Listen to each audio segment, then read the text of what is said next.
Yeah, boy. You a punk. Boy, you can't stop me, boy. You Oh, can't stop. whoa. Yeah, yeah. Oh, no. All of your mouth. Yeah. You a punk. Yeah. You ain't got nothing. Come on.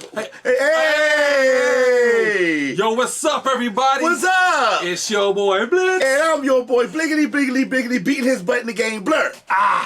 And welcome to another episode of GCE News. Come on. Hey, today we got a little something special. We're going to do a quick little head-to-head comparison for the handheld devices. And we're talking about the Switch. And we're versus the Nintendo Switch versus the Steam Deck. Yeah, we're going to be giving you guys some comparisons between the features and some of the stats, just because it's something we like to do. And there's been a lot of debate lately on is Steam the Switch killer? Yeah. So we're going to give you some information, and then we're going to give you some of our personal opinions to help you form. Maybe you can add your 2 cents in and see what you think, because kind of want to see where everyone's mind is on it. You know, from person to person there. So what we're gonna do? We're gonna trade over some old stuff. We're gonna give you the Steam Deck specs, give you the Nintendo Switch specs, and then we're gonna get into our personal opinions on what we think is gonna happen. Yep. So let's jump right into it. So right off the bat, let's jump into price. Yes. So what we're looking at here for the Steam Deck, you're going to have a $400 version. You're going to have a $530 version. And you're going to have a $650 version. And so those are the 3 versions you're going to have, which is going to change different things. What's the price point on the Nintendo Switch? The Nintendo OLED. We talk about the Nintendo OLED. I'm sorry. It's going to be $350. That's all you. It's only one unit. You can only get one thing. Yeah. It makes it really easy for you to choose which one to get. Yeah, you can get different colors, but yeah, you're kind of going to be that one unit to pick from. Okay. So right off the bat, just by price point. So what do you think is going to happen sales-wise? You think just that one flat-out $350, no frills, no thrills, not a bunch of choices for you to pick from, going to shoot and sell? Or do you think the Steam is either going to have the $400 model, the $530 model, or the $650 model available at launch? I think the issue, what I think people are going to choose. I mean, people want the Steam Deck, but I don't think they can get the yield. I don't think they can get it in the hands of people. When I looked up the sales figure, I think they sold 110,000 of the Steam Deck. Steam Deck, which is good. Yeah, it's good. But worldwide sales of the Nintendo Switch, and we're not even talking about the OLED version. The OLED version is 85.7 million units sold. Yeah. So I don't think, even if they can get it into the hands of half of those people, it's going to take them a while. I think they'll have the lower price one, but I think from what I'm hearing, the other 2 prices, it will take a little longer to get. The 530 and 650. Yeah, so right off the bat, I think Nintendo's going to have a better yield because okay. First of all, they're bigger. They've been in it long. I know that Steam makes a lot of money, but I don't know if they got Nintendo's money. And Nintendo's avenues has an entire culture behind them. Culture, and I think Nintendo has a supply chain to have everything that Steam Deck needs to make the yield. So I think the price point, $400 for the Steam Deck is a good for all that you get. Even the lower version is more powerful than the Switch OLED because it's only bringing a bigger, it's bringing a better display. I think it more RAM. Yeah, I'm gonna jump into all the RAM. So stuff. So go ahead. That's my point. That's my opinion. What do you think? I think with both the giants, I consider Steam Deck a giant in the right of dropping a new handheld in this market right now is probably going to be a really big hit or a really big miss. There are other handhelds out there on the market besides them that have a way higher price point and a way more complicated operating system, but not as functional and as available as the Steam Deck is going to be. Steam Deck is probably going to be your average store, everything like that. These other ones you're talking about are custom units that you can only order from them directly. So the Steam Deck is going to hit the mainstream market at this point in time in the juncture, not too far before Christmas. They're taking pre-orders now. They're trying to start sending them out in December, right? Yeah, the $400 price point. They're going to catch. They're going to catch the big influx of the holiday season because Mommy, Daddy, I want a Steam Deck. So that's going to be huge. So if It all depends on who is more prepared at launch day. I still think that Nintendo got the bigger yield. I think they're going to be able to get the, even though Switch did have a shortage when the Switch first came out, I think the OLED is not going to have that shortage. I think they're going to have, and also we have a slight theory between us that they purposely short the availability of these units to boost the sales out the door, because also you're going to have people scalping them. And then you got to realize too, you're coming off of the pandemic where everything was locked in. You couldn't get a lot of components. So so a lot of components and stuff were hard to do. So let's jump to another thing we can talk about. Let's talk about storage. Okay, so on the $400 model, you got 64 gigabytes. On the $530 model, you got 256 gigabytes. Okay, what is it? And on the $650 model, you got 512 gigabytes. And what you got on the Nintendo? 64 gigs. That's it. But you 64 gigs. But you do get to. It does have an SD card, and the games can play natively off the SD card at a fast rate. Okay, so since we talk about storage, so let's explain that to you guys. Yeah, that's more storage than processor. Kind of a little bit of both. We'll talk about processors next. But storage-wise, the point he's making is a lot of the game information are on the cards. So the game itself doesn't have to store all the data of it. Mm-hmm. Now, when you talk about Steam, you're talking about downloading a game into the hard drive and then playing it from there. You're not streaming it per se to play. You actually download it into the actual handheld system, which is going to take up space. So 64 gigs is going to really fast, especially when you get some. What did I say? 128 should have been the $400 model. 128 should have been. I mean, that should have been the beginning. 64 gigs to me is piddly. I don't know why they put it out there. It shouldn't have been out there. That's going to be your kids' one. The $400 64 gig one is going to be for kids. That's going to be for little Tommy, little Billy, little Tina. To be honest with Sally. you, most people are going to get the 64 gig because that's going to be the one that's going to be available first. So what's going to happen is, what I think is going to happen is, this is going to create a whole bunch of new Steam accounts. Because Tommy, Billy, little Jenny, little Bob, little Ray, little DJ, little Artemis. But they might already have, because the people that the average 12 and under probably doesn't have a Steam account. I could be wrong, but okay, jump into Nintendo. Think of the Nintendo Switch fan area, Mario Kart, Smash Brothers, and things of that nature. Let's say you're taking a 10 years old and under. They probably don't have their own Steam account. You're right, but I think the issue you're going to run into is that the people that's going to get the Steam account the people that's going to get the Steam Deck already have Steam accounts.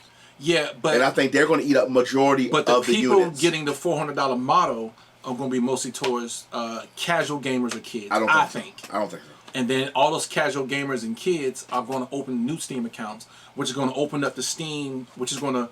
So the units themselves are going to push the thing, but the real money we all know is in the actual games themselves, and then the things inside the game, with the different packages you're going to get. Okay. So we had a crossroads on that. But I'm gonna tell you, because most of the people I've been reading on some of the forums, most of the people that want the game already have a Steam account. They just want their games to be more that is true. On the go. Is true, but they're not going to get that $400 model. I bet you they're going to get it, be happy with it, then sell it to get the higher model. What I think is going to happen is the mid-tier and high-tier models won't be available at launch. All you're going to be able to have is the $400 models. And that's where everybody's going to sell it for. So that's going to do some selling. But people that actually want a game that really, really need the game, they're going to be the mid-tier to high-tier, which is the 530 to the 650 range, because they're the guys with the big libraries, the 20-plus crowd, the actual gamers that got a game and that has to travel and things of that nature. $400 range is going to be an introduction to that game for kids, because the average parent is not going to spend more than that, to get your kid a unit, especially something they can drop. Especially something they can drop. Dude, parents are spending thousands of dollars to get their kid a PlayStation 5. What parents you know? Well, no parent in their right mind will give their kid a $700 handheld. Come on. I mean, this right here, you can put it on a TV, you can handheld once in a while, but it's giving your kid almost $700, $800 worth of technical hardware, Marvel of the universe kind of thing, for them to drop, because they're trying to eat a peanut butter and jelly sandwich while sipping on a sippy. Get to the next part. I'm just saying, I would never do that. Anyway. I mean, yeah, we wouldn't, but Anyway. people, they do what they want to do. All right, so that's the comparison between the two. Now, processor-wise, so for the Steam Deck, you got the AMD APU.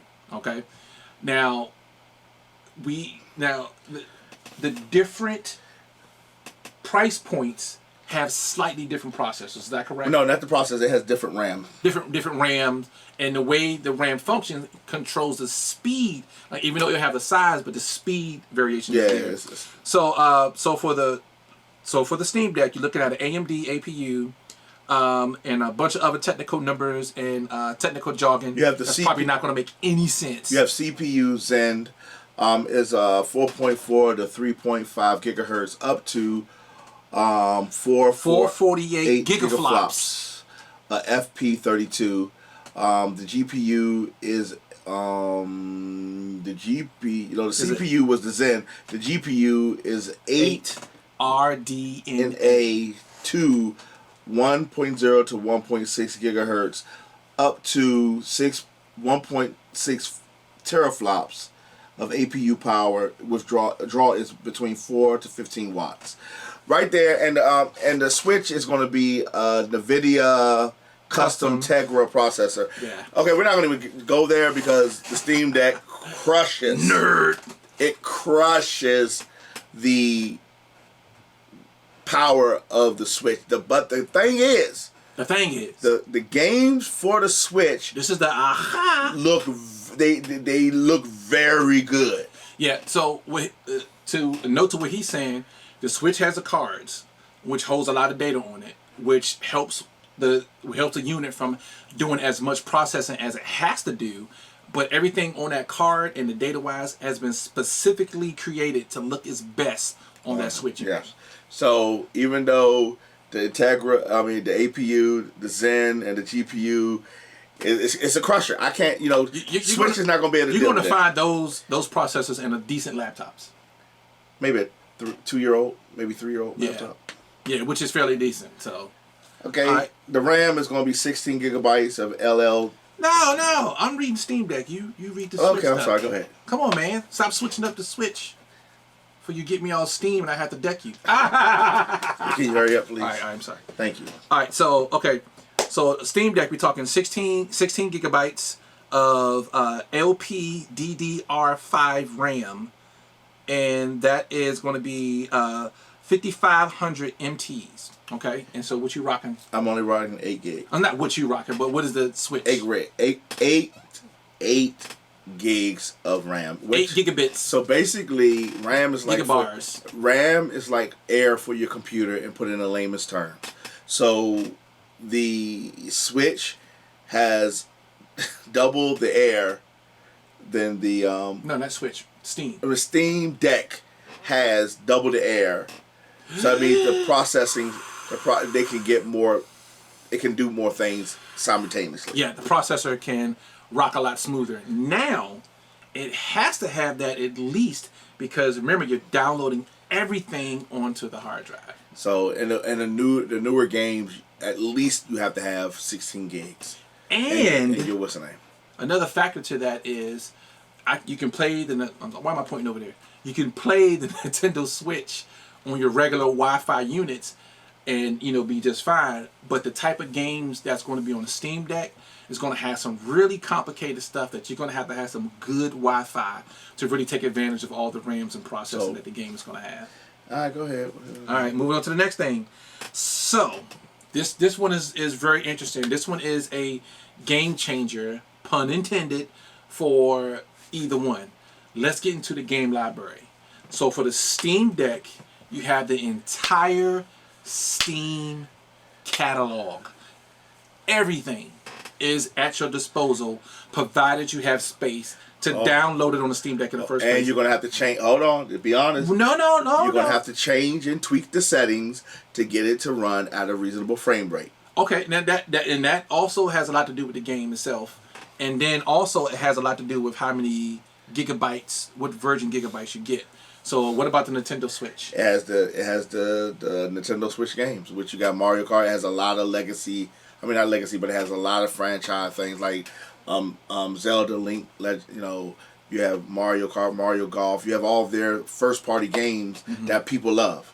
So, So it's first party games that people love.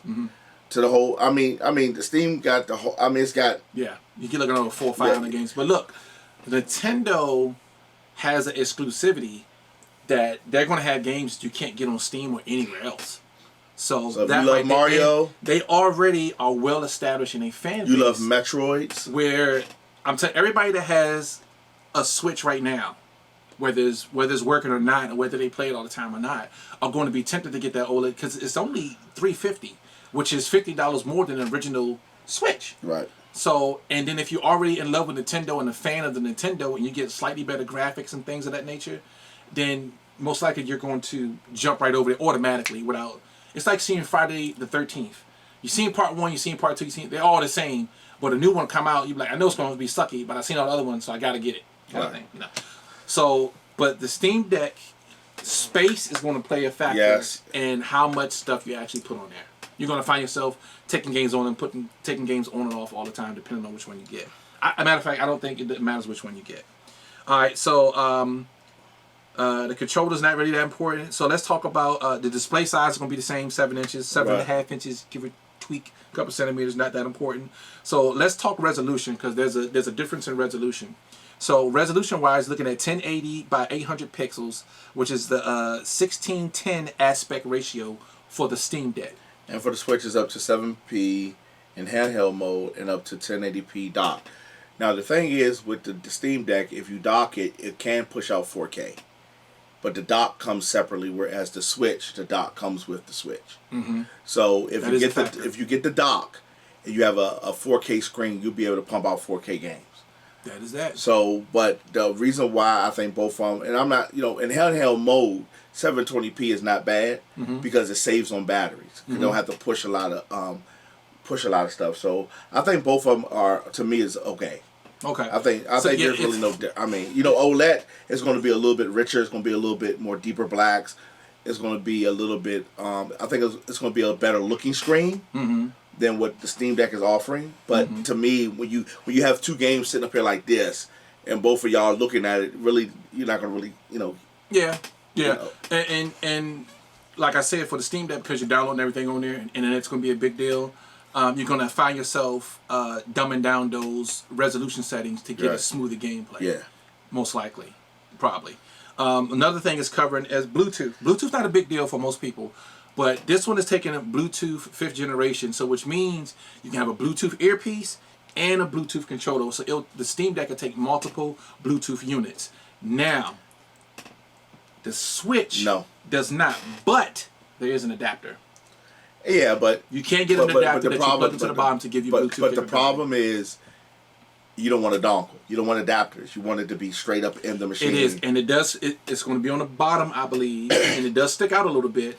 But if you absolutely positively want that Bluetooth, instead of, because it's a handheld, so you're not going to be away from it.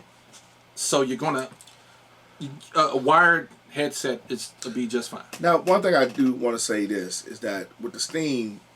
With the Switch, let me see it. I can take these things off. The thing is, I can take these off and set it down, and have my control. So it's not like, the Bluetooth is needed. I mean, I think it is for some things, but for most Nintendo people, they're used to putting it up, setting it up, getting the other part, putting it in like this. And actually, if it's 2 players, right, both of y'all can sit up there and boom, boom, boom. So my thing is that I think that both of them have with like what you said, with the Bluetooth, it's going to allow you to put the peripherals there that you need. Headset, plus if you want to put it in, put it down, the stand, so you can still do it. That's a matter of preference for the Bluetooth thing. I think it's a good thing. Because if the Steam Deck, you can Bluetooth earpiece and put multiple joysticks on there. Or because you can get your PlayStation or Xbox Bluetooth enabled controllers. Well, and then attach them to your right. And so that's the wrong thing. So if you get an Xbox controller, put it in. Xbox controller has the earpiece you can put right into the controller and hear everything that's going on. So now my thing is, why would 2 people want to? I mean, I guess maybe you're in a car situation, you're driving somewhere, you can mount it onto the car seat, and your two kids can play. I guess, but the screen is not going to be but 7 inches. So, laptop people, laptop. Right. Okay. All right. So both of them gonna have SD card slots expansion. SD card, yes. Both of them gonna have that. So battery life. So the Steam Deck, depending on what you're running and what gigabytes you get, what type of game you're running and stuff like that. If you put the high res settings on, try to get the best res, got a good internet connection. You're running at a good gigabyte. Game fits on it just fine. You get 2 hours. You go from 2 to 8 hours. So the higher your res, knock that hour down. I'm gonna put it like this to you. For most, I don't know the real world application yet. Real world application is you're going to probably get 3 hours if you run everything to the max. Full brightness screen. You got your Bluetooth going. And you're on the go. So, but see, this is the thing. Most of us now have battery packs. Yeah. So, no, don't move that one right there. We have these. So this can be a game changer. Oh, game changer. Pun intended. Game changer, because if you hook this up, as long as you can play and you hook on this, you have a lot more power. Yeah. So my thing is, 2 to 8 hours is only going to be bad if you don't have one of these. If you don't have one of these, then you're lost without a cause. Yeah, and a lot of them had the slots already in your technical backpacks. Yep. I had the port for USB for multiple batteries you can put inside your backpack. Now the Switch is 4.5 to 9 hours, which is slightly better. But then again, like we said, that depends on the game. Well, yeah, but you got to remember, it's only running. See, there's no settings to tweak on here. The only setting you could tweak maybe on here is your screen brightness. Yeah. And so the reason why the hours vary upon that is it depends on the game itself too, and what the game is pulling off of the machine. Yeah. itself. So if you have the internet, so going, that's not a big buying. I think I've gotten maybe 6 hours, close to about 5 hours playing it in handheld. Yeah, and if you pause it, if you like, how about your pause kids? it, take a your break. kids got the smaller one, right? They got the lights. How long do they normally last? If you Madison, how? Because I know. I don't know, because they never charge it. And now the reason why that varies too is because she can watch videos. Yeah. She can watch YouTube. Both of them you can do the same thing on both of them. Yeah. So on the Steam Deck, the Steam Deck is a full handheld computer. Right. So anything you can do on your computer. Check email. You can do it all on there. So Facebook. So it's actually a more robust system on the Steam Deck because of the fact it's a computer. Gaming is only a partial aspect of the Steam Deck. Right. It's really a cell phone. It's a cell phone. It's like a tablet, pretty much. Right. With high resolution and complicated games and tasks that you can do. I take it back. Not a tablet. It's a laptop. Okay, yeah. It's a laptop. It's a miniature laptop. It's a low grade laptop. I'm not gonna say low grade because $700 and some we get that. That's a gaming laptop, bro. It's a handheld laptop. That's right. what it is. Right. It does everything a laptop does.